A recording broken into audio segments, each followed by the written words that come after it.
지금까지 제가 말씀드렸던 이 모든 내용들은 다 믿음입니다. 그러나 이 믿음들은 결코 우리를 구원할 수 있는 믿음은 아니다라고 하는 사실을 여러분들이 기억하셔야 됩니다.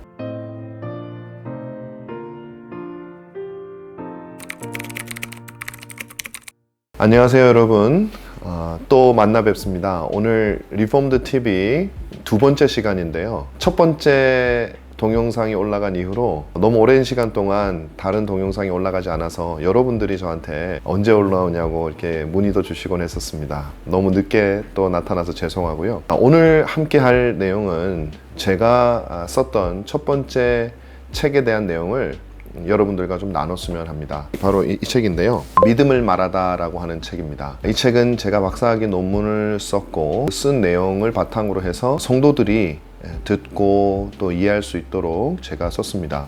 저는 학위 논문을 쓰면서도 교회 성도들에게 꼭 필요한 내용을 쓰고 싶다라고 하는 생각이 참 많았습니다. 많은 경우에 이제 박사학위 논문이라고 하면 조금 아카데믹하고 학문적인 내용을 쓰기가 쉬운데 그런 내용이 없을 수는 없지만 그래도 성도들의 실질적인 영적 성장에 도움이 되는 그런 글을 쓰려고 노력을 했고, 청교도였던 토마스 굿윈이라고 하는 사람이 쓴 믿음의 본질, 구원하는 믿음의 본질에 대한 방대한 저작에서 제가 아주 중요한 부분들을 좀 뽑아서 연구했습니다. 그래서 여러분들에게도 그런 도움을 줄 수 있지 않을까라는 생각으로 책을 썼고요. 이제 앞으로 제가 말씀을 드리겠지만 이 책의 내용을 여러 번 나눠서 아마 여러분들에게 소개를 해드릴 것 같습니다. 정말 구원 얻는 믿음이라는 게 무엇인가? 모든 믿음은 다 구원 얻는 믿음인가? 라고 하는 질문 앞에서 여러분이 한번 스스로 생각하고 대답하는 그런 기회를 가졌으면 참 좋겠습니다.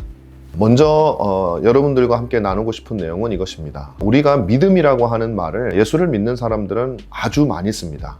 또 교회에서도 쉽게 우리는 이 사람은 믿음이 좋다거나 믿음이 없다거나 믿음이 강하다거나 믿으면 구원받는다거나 이런 얘기들을 굉장히 많이 쓰죠. 그러니까 믿음이라는 것은 기독교 신앙에 있어서 아주 특별한 것이 분명합니다. 그리고 다른 종교와 기독교를 구별해 주는 것도 분명히 맞습니다. 그럼에도 불구하고 많은 사람들이 이 믿음의 내용에 대해서 정확하게 알지 못하는 경우가 많은 것을 실제로 제가 많이 경험을 했습니다.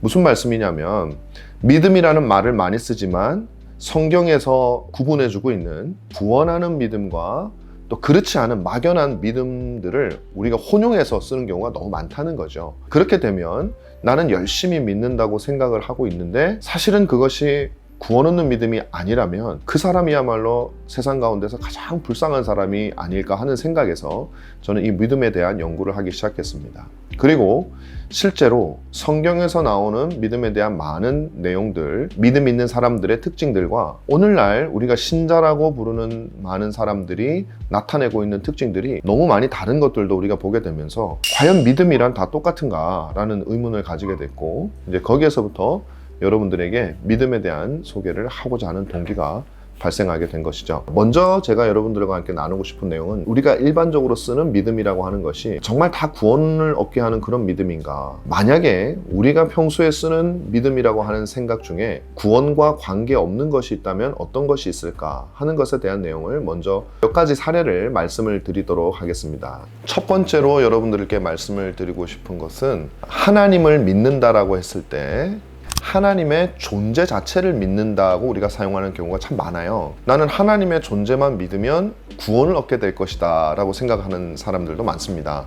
그런데 사실 여러분 성경에 보면 주 예수를 믿으라 그랬거든요. 그런데 우리는 이제 그런 걸 별로 신경 쓰지 않죠. 하나님만 믿으면 된다고 생각을 하는 겁니다. 물론 예수님이 하나님이시지만 그 하나님이 누구지 하는 것이 굉장히 중요한 것입니다.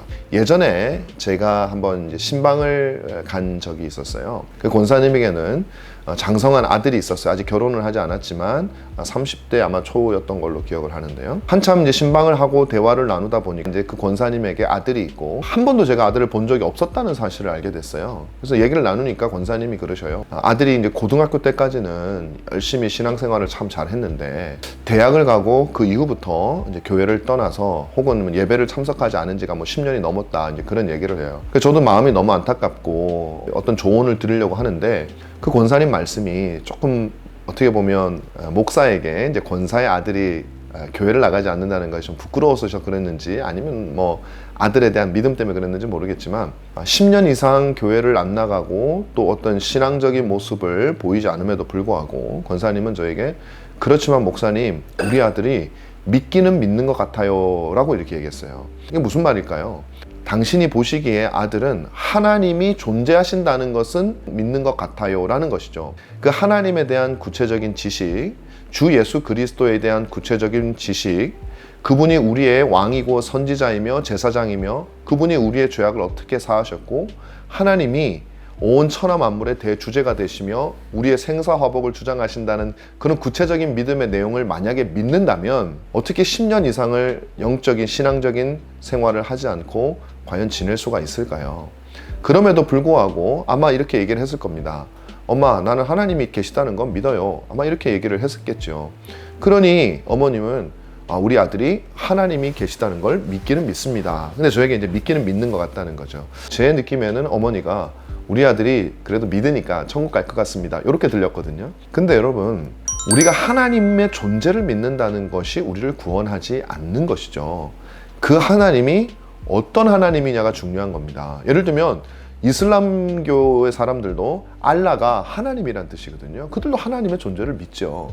그렇지만 알라신을 믿는다고 구원을 받지는 않는 것처럼 하나님이 누구냐에 따라서 우리의 구원이 달려있는데 그 지식이 없이 그저 막연한 하나님이 존재하신다는 걸 믿는다라고 하는 경우가 참 많다는 것이죠. 둘째로 우리가 또 믿음이 좋다 혹은 뭐 믿는다라고 생각할 수 있는 경우는 뭐냐면 굉장히 열정이 있는 믿음인 경우가 참 많습니다.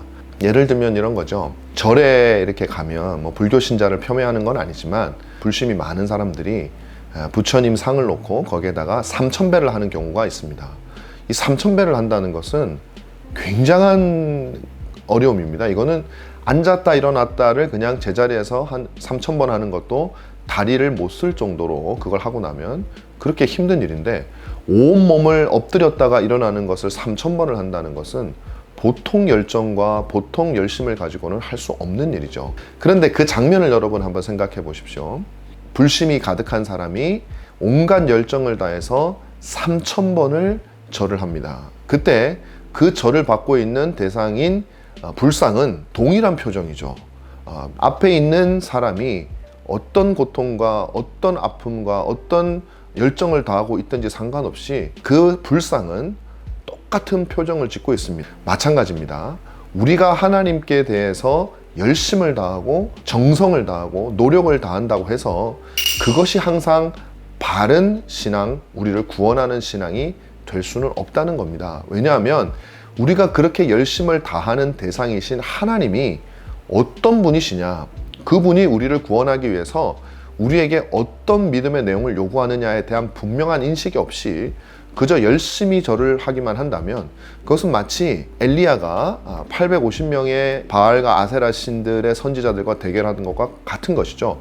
그들도 온갖 정성을 다했습니다. 몸을 상하게 하고 찢었지만 불이 내려오지 않았어요. 그것과 똑같다라는 것이죠. 그러므로 우리가 열심을 단순히 낸다는 것은 우리를 구원하는 믿음을 보장할 수 없습니다. 다음으로 우리가 살펴볼 것은 그저 교회를 열심히 출석하는 것 구원 얻는 믿음이다 이렇게 생각하는 경우가 있어요. 그래서 나온 말이 뭐냐면 모태신앙이라는 말이죠. 그것은 어떤 의미냐, 엄마 뱃속에 있을 때 엄마를 따라서 교회에 출석했다는 것. 물론 이것은 조금 과장해서 표현한 것이지만 그저 교회에 열심히 출석하고 종교적인 활동에 열심히 참여한다고 해서 그것이 곧 우리의 믿음이고 그것이 내가 구원받은 증거다라고 생각하는 것보다 많습니다. 왜? 우리의 믿음의 내용을 알지 못하기 때문에 내가 하는 행동이 그것을 보장해 준다고 생각하는 거죠. 여러분 자신 혹은 여러분 주변에 있는 사람들 혹은 여러분의 자녀들을 한번 생각해 보십시오. 그들이 하나님께 예배할 때 그 하나님이 어떤 하나님인지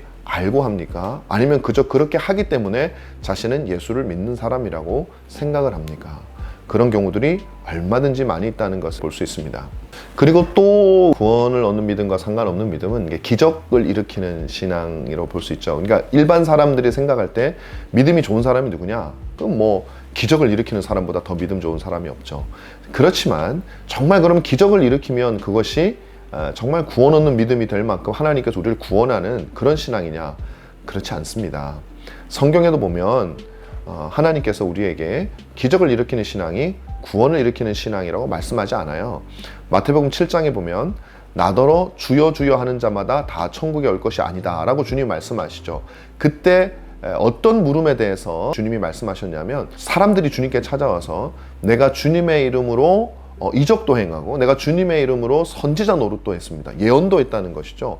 기적과 예언은 큰 능력으로 보이지만 주님은 그들을 향해서 나더러 주여 주여 하는 자마다 다 천국에 올 것이 아니다, 하나님의 뜻대로 행하는 자라야 천국에 들어갈 것이라고 그랬습니다. 그러니까 기적이 그것을 보증하지 않는다는 것이죠. 예전에 부목사로 섬겼던 한 교회에 공학 박사 출신이신 선교사님이 이제 안식년으로 와 계셨어요. 제가 그 선교사님과 대화를 하다가 그분께 한번 물어봤습니다. 그분이 이제 알파 코스라고 하는 약간 신비적인 그런 집회적 성향이 있었던 것이죠. 그래서 그곳에 가면 그 은색 혹은 회색 아말감이 그 알파 코스 집회에 가면 금리로 바뀐다고 하는 그런 소문을 제가 들었어요. 그래서 이제 그 선교사님이 알파 코스 얘기를 하길래 물어봤습니다. 선교사님, 그 집회 가면 아말감으로 된 이가 금으로 바뀐다는데 사실입니까? 제가 이렇게 물어봤더니 사실 기대하지 않았는데 그분이 사실이라고 그렇게 얘기를 해요. 그래서 제가 속으로 조금 웃으면서 에이, 그게 어떻게 사실일까요? 그렇게 말을 했더니 그분이 이를 보여주시면서 이 금리가 바로 아말감이 바뀐 거라고 이렇게 말씀을 해주셔서 사실 조금 놀랬습니다. 제가 놀랬는데 그 순간에 좀 고민을 했죠. 저는 그런 일이 없다고 생각을 했는데 그렇게 있다고 하니 어떻게 말을 해야 될까 생각하다가 곧 저에게 드는 의문이, 영어로 말하면 so what입니다. so what? 그래서 어떠라는 거지? 이라는 것이죠. 이게 무슨 말씀이냐면, 하나님께서 전능하신 능력으로 아말감을 금리로 바꿀 수 있다는 것은 우리가 다 아는 내용이죠. 사실은 그 능력이 있으시다라는 것은 알죠. 물론 그것을 우리 삶 속에서 일으키느냐, 당장 일으키느냐, 그거는 좀 다른 문제일 수 있지만, 그렇게 우리의 아말감이 금으로 바뀌는 역사 속에서 하나님에 대한 새로운 지식은 우리가 알지 못하죠. 알지 못한다기보다는 새로운 지식을 알 게 없습니다. 이미 다 알고 있는 내용이죠. 예수를 믿는 사람이라면 하나님이 천지를 창조하신 걸 믿기 때문에 아말감으로 금을 만드는 하나님의 능력에 대해서는 의심하지 않습니다. 우리가 기적을 체험하게 될 때 하나님에 대한 특별한 지식을 더하는 것은 아니에요. 이미 우리가 알고 있는 지식입니다. 물론 그 지식이 내 삶 속에서 현실적으로 일어날 수 있다는 것이 순간적인 믿음의 어떤 동력을 제공하거나 좀 믿음의 강도를 세게 하거나 뭐 그럴 수는 있지만 근본적으로 믿음의 본질을 바꾸지는 못해요. 다시 말씀드리면 그 기적신앙도 우리를 구원하는 신앙은 될 수 없다는 것입니다. 마지막으로 우리가 살펴볼 것은 마인드 컨트롤입니다. 신앙을 마인드 컨트롤로 생각하는 분들이 있어요. 다시 말하면 내가 어떤 것을 하나님이 할 수 있다고 믿으면 믿는 대로 그것이 반드시 일어나게 된다는 것이죠. 그렇게 믿는 대로 우리의 삶이 바뀌게 될 수 있다는 것을 말하는 것입니다. 그러나 그것은 우리의 구원과 전혀 상관이 없는 것입니다. 그런 식으로 우리의 믿음을 실질적으로 일어나는 어떤 능력과 비교해서 말하는 경우가 종종 있는 것을 보게 됩니다. 지금까지 제가 말씀드렸던 이 모든 내용들은 다 믿음입니다. 그러나 이 믿음들은 결코 우리를 구원할 수 있는 믿음은 아니다라고 하는 사실을 여러분들이 기억하셔야 됩니다. 이것이 아주 잘못돼서 아주 해로운 믿음이다라는 걸 말씀드리는 게 아니에요. 이렇게 우리가 일반적으로 믿음이라고 부르는 것들은 그 모든 것들이 다 우리를 구원할 수 있는 것은 아니다. 그렇다면 지금부터 어떤 믿음이 우리를 구원하는 참된 구원의 믿음인가 하는 것을 알아보려고 합니다. 구원하는 믿음을 탐구하는 이 여정을 함께 시작하기를 바랍니다.